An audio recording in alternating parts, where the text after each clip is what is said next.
Magandang afternoon mga kapamilya at welcome po sa programa ang handa pong makinig sa inyo kung ano man ang inyong pinagdaraanan sa buhay, sa trabaho, sa eskwela, at kung saan-saan pa, nandito lang po kami. Huwag po kayong mag-alala. Nandito po present ang inyong Chang Ami. Samahan po ninyo ako hanggang alas 4 po tayo ng hapon. Kamusta po ang inyong araw? So far, so good ba? Ay palubog na ho ang araw pero narinig ko nga sa balita kanina, mukhang iinit nga daw ngayon. Napakainit actually ngayon sa labas. Pero dahil merienda time na, medyo lumamig-lamig ng konti. Pero nung narinig ko sa balita kaninang maaga pa parang aabot tayo ng 38 degrees sa init. Mag-iingat po kayo dahil paiba-iba pa rin po ang ating panahon. At parami po ang mga scammer. Ay talaga papasok ako dito kanina, nakatanggap pa ako ng text na ang sabi meron daw na binili sa aking online credit card. At syempre nataranta po ako. Ay buti na lang, tinignan kong maigi yung text. Inanalyze ko. Sabi ko, may link. At kapag may link na pinapapindot po sa inyo kung kayo'y lalo na kung bumabiyahe, nasa trabaho, inaasikaso kayong iba, yung bang tipong matataranta kayo, hindi nyo natitignan, hindi nyo nasusuriin, pipindutin nyo na lang. Ay nako, wag po, dahil yun ay scam. Dahil tandaan po ninyo, ang mga bangko, ang mga credit card, hindi po nagpapadala ng link na dapat nyong pindutin para i-cancel kung ano man yung supposedly sinasabing na-purchase po ninyo online gamit ang inyong credit card o yung inyo pong mga auto-debit. Kaya sabi nga nila, dapat yung auto-debit hindi rin po ginagamit sa pagbibili ng mga kung ano-ano sa online kasi delikado. So buti na lang, tinignan ko talaga maigi. Sabi ko, Wednesday na Wednesday Nasa kalagitnaan ng linggo, tinataranta ko. So yung aking mental health parang nauga ng konti yung aking pag-iisip. Tinignan ko talaga maigi. Merong link na pinipindot. Yung bangkong yun, wala namang pinapadalang link. So sabi ko, teka, huminto ako, pinarada ko yung sasakyan, tapos tsaka ako tumawag sa hotline nung bangko or nung credit card. True enough, wala ngang ganong transaction ang pumasok. Ay nako, tayo po'y mag-iingat. Sa dami na ng manloloko ngayon, talagang lahat na lang. Ang agenda nila sa buhay ay lokohin tayo. Ay sana po'y okay kayo. Ako'y kinalimutan ko na yon. Huwag na nating isipin pa. Thank you na lang, Lord. At walang pumasok talaga na transaction, So, ang mahalaga ay dapat nag-iingat po tayo. Ingat-ingat sa mga scammer. Tayo po'y napapakinggan live na live, Monday to Friday, dyan po sa radyo 630 kHz, sa inyo pong AM band at sa Teleradyo Cable Channel, sa pamagitan po ng DZMM Teleradyo, ganun din po sa iba't ibang mga social media platform. Nandyan po tayo sa YouTube, ganun din sa Facebook, at i-follow nyo na rin po kami sa aming pong mga Instagram, Twitter at TikTok account. Happy midweek! Attendance check na po, watching from Camarin, sabi ni Julius Bangalando. President si Roberto Clemente, Belen Ledesma, Mark Gamboan, Marvin Riabad, sabi niya, Chang, from mainit na North Caloocan, habang nagtuturmeric na tsaa. Ay talagang nakuha mo pang magtsaa, Marvin, Apakainit na nga. More tubig dapat, hindi ba? Tita Lina, magandang hapon, Main Gorgeous. At ganoon din kay ML Bartolay. Mommy Tess Villamin, sabi niya, warm and sunny Wednesday afternoon, Chang Ami. At ngayong araw po ng Wednesday, dito po sa Ako To Si Chang Ami, ay maganda po ang ating pag-uusapan sa Anong Feels Mo. Dahil ngayon nga pong buwan ay National Children's Month, pag-uusapan po natin ngayon ang parenting at paano natin maiintindihan ang pangangailangan ng ating mga anak or ng ating mga apo. At syempre bilang magulang, paano nga ba natin sila mas mauunawaan at gaano kaimportante ang pakikipag-usap sa ating mga anak para maging mas malusog ang kanilang isipan at magkaroon ng maayos na relasyon ang buong pamilya. O, wag po munang tataas ang kilay ng mga boomers at mga Gen X. Sasabihin nila, bakit tayo na naman mag-a-adjust sa kanila?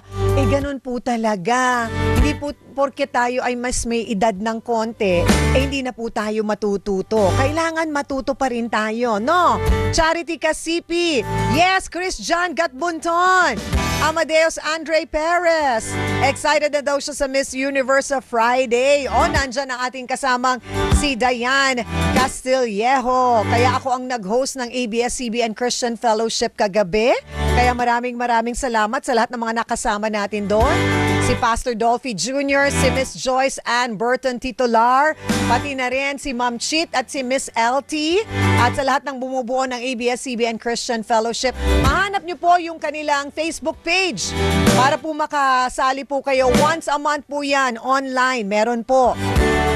Si John Steven Villaflor, magandang hapon, Tita Lina Ho, Maria Dulce Orate, Estrella Garcia, ahahaha, sabi niya, at si Angelica Galvez Galicia. At ganun din, Ronel Dan Misagal, congratulations, sabi ni Chris John Gatbunton, salamat. Oras natin, 3:15. Bago po yung ating anong feels mo? Ito po muna ang mga kaganapan at balita sa labas ng himpilan. Mula sa ating mga Radyo Patrol.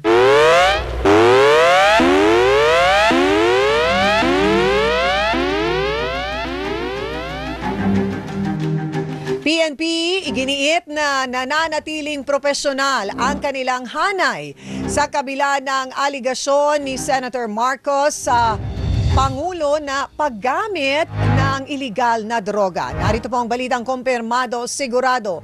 Mula kay Radyo Patrol, Marlene Padiernos. Marlene, anong detalye? Siyang amin na nanatiling profesional at non-partisan ang Philippine National Police. Yan ang iginiit o binigyang diin ni PNP Public Information Office Chief Police Brigadier General Randolph Tuanyo kasunod ng pinaputok na aligasyon na paggamit ng iligal na droga ni Senator Amy Marcos laban sa kanyang kapatid na si Pangulong Ferdinand Marcos Jr. at pamilya nito. Iginiit din ni Tuanyo na hindi makikilahok ang PNP sa anumang issue sa politika at mananatili niyang tapat sa konstitusyon at chain of command ang kanilang buong hanay. Ipinapaubayan na rin niya ng pambansang pulisya sa mga personalidad na nabanggit sa talumpati ng senadora ang desisyon ng pag-asampa ng kaso o hindi. Tulad ng PNP, una na nagpahayag ang AFP na hindi ito makikisangkot sa anumang ingay politika, kasabay ng pagbibigay diin na mananatiling profesional, disiplinado at non-partisan ang hukbong sandatahan. Yan ang balitang kumpirmado, sigurado. Ito ang Radio Patrol, Marlene Padiernos, DZLM. Salamat, Marlene. Samantala, isa pa hong balita, Department of Energy mas pinasimple ang proseso ng pag-a-apply ng Lifeline Rate Program para sa mga marginalized consumers. Narito po ang balitang kumpirmado, sigurado, hatid sa atin ni Radyo Patrol, Bert Dizon. Bert? Siyang mas padadaliin na ng Department of Energy o DOE ang pagpoproseso sa pagkuha ng Lifeline Rate Program o ang mas murang singil ng kuryente para sa mga low-income electricity consumers. Ayon kay Energy Secretary Sharon Garin, gagamitin ng ahensya ang data validation para sa enrollment gamit ang DSWT beneficiary list, kaya't hindi na kailangan ng mga 4-piece households na personal na magpasa ng mga dokumento. Sa halip, ang mga social workers ang mag-validate ng eligibility ng mga non-4-piece households sa field. Kasabay nito, iniulat ng DOE na kasalukuyan ng nire-review ang minimum electricity consumption threshold kasama ang Energy Regulatory Commission. Layo nito nga payagan ng mas maraming low-income household na luwagpas ng bahagya sa kasalukuyang limit na makasama pa rin sa subsidy. Target din ng ERC na pabilisin ang pagpapatupad sa pamamagitan ng public consultations sa panukalang Uniform Lifeline Subsidy at Uniform Lifeline Charge upang pare-pareho ang batayan sa lahat ng distribution utilities. At yan ang balitang kumpirmado. Sigurado, ito ang Radyo Patrol. Bert Dizon, DZMM. Maraming salamat, Bert Dizon. Basta't may nangyari, nakareport agad sa DZMM. Radyo Patrol sa Instreta. DZMM. Numero 1 sa aksyon.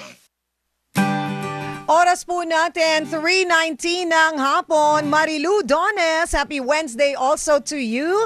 At ganun din kay Raymart Salcedo, shout out daw sa University of the Philippines Math Physics Society sa ikanilang ika-50th anniversary. Happy golden anniversary po sa Math Physics Society.